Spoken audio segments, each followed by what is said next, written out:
দর্শক, আজকে একটি সংবাদের প্রতি আমার দৃষ্টি আকৃষ্ট হয়েছে। সেটি হচ্ছে স্কুল কলেজের গভর্নিং বডিতে এখন স্নাতক পাস আর লাগবে না। যদি কেউ সেই গভর্নিং বডিতে সভাপতি বা অন্য পদে যেতে চায় তাহলে স্নাতক পাসের যে বাধ্যবাধকতাটা ছিল সেটি এখন থেকে আর প্রয়োজন নেই। বিষয়টি কেন আলোচনায় এসছে বা কেন এই আলোচনার বিষয়টি আলোচিত হচ্ছে আমি আসলে বোধগম্য না আমার।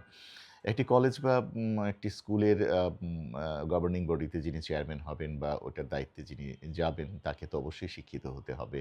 এটাই তো স্বাভাবিক। কারণ শিক্ষার মানদণ্ড নির্ভর করে আসলে অ্যা অ্যা মানে শিক্ষার মান কিভাবে আপনি নির্ধারণ করবেন বা স্কুল টাকে পরিচালনা করবেন আপনি বা সেই শিক্ষক বা শিক্ষার্থীদেরকে আপনি আ গাইডনেস দিবেন কিভাবে যদি আপনি নিজেই শিক্ষিত না হন, এটি আমার একটি প্রশ্ন। অনেকেই হয়তো মন্তব্য করবেন বা মন্তব্য করেছেন ইতিমধ্যে আমি স্ট্যাটাস দেওয়ার পরে যে স্কুলটি স্থাপন করেছেন বা কলেজটি স্থাপন করেছেন তিনি তো হয়তো অনেক ক্ষেত্রে উচ্চশিক্ষিত না, কিন্তু সেই কলেজটি স্থাপন করেছেন, জমি দিয়েছেন। আসলে কলেজ বা স্কুল স্থাপন করা কিন্তু বিষয় না। বিষয়টি আসলে হচ্ছে পরিচালনা পরিষদের বিষয়টি। একটা স্কুলের জমি বা তিনি সমাজসেবক, সমাজসেবার অংশ হিসেবে তিনি স্কুল, কলেজ, মাদ্রাসা, মসজিদ নির্মাণ করতে পারেন। এটা অবশ্যই তিনি পারেন। তার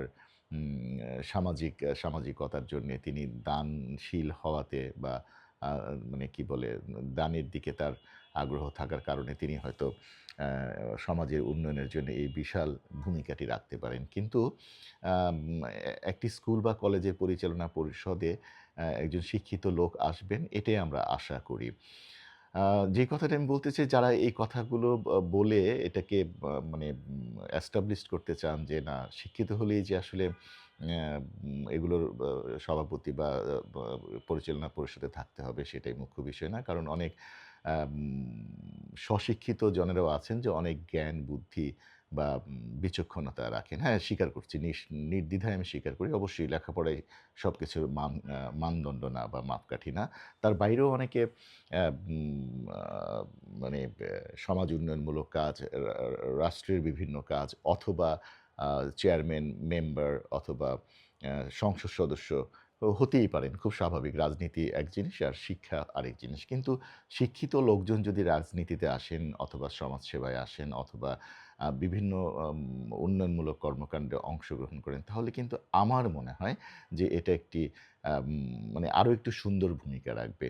যাই হোক, বিষয়টি আলোচনায় এসছে। এখন পর্যন্ত কোনো সিদ্ধান্ত সরকার থেকে গৃহীত হয়নি। আমি বিনীতভাবে সরকারের প্রতি বা সরকার প্রধানের প্রতি অনুরোধ করব যে নিয়মটি আছে, অর্থাৎ গত অন্তর্বর্তীকালীন সরকার একটি আ সিদ্ধান্ত নিয়ে গেছেন যে এখন থেকে যারা স্কুল, কলেজ বা এই ধরনের প্রতিষ্ঠানের গভর্নিং বডিতে আসবেন তাদের অন্তত স্নাতক বা স্নাতকোত্তর ডিগ্রি থাকতে হবে।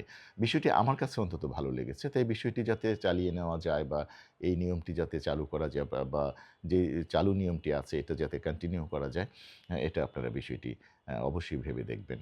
দ্বিমত থাকতেই পারে। দ্বিমতের প্রতি আমি অবশ্যই শ্রদ্ধা জানাই। যারা আমার এই আ প্রস্তাবের বিপক্ষে আছেন তাদেরকেও আমি শ্রদ্ধার সাথে অ্যাম আ বলি যে হ্যাঁ, আপনারা দ্বিমত থাকতেই পারে। মত এবং দ্বিমত থাকবে। তবে আমি হচ্ছে যে স্নাতক বা স্নাতকোত্তর ডিগ্রিধারী যারা আছেন তারা এই স্কুল বা কলেজের গভর্নিং বডিতে থাকবেন।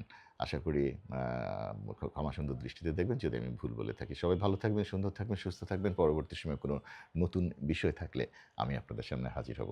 Thank you very much.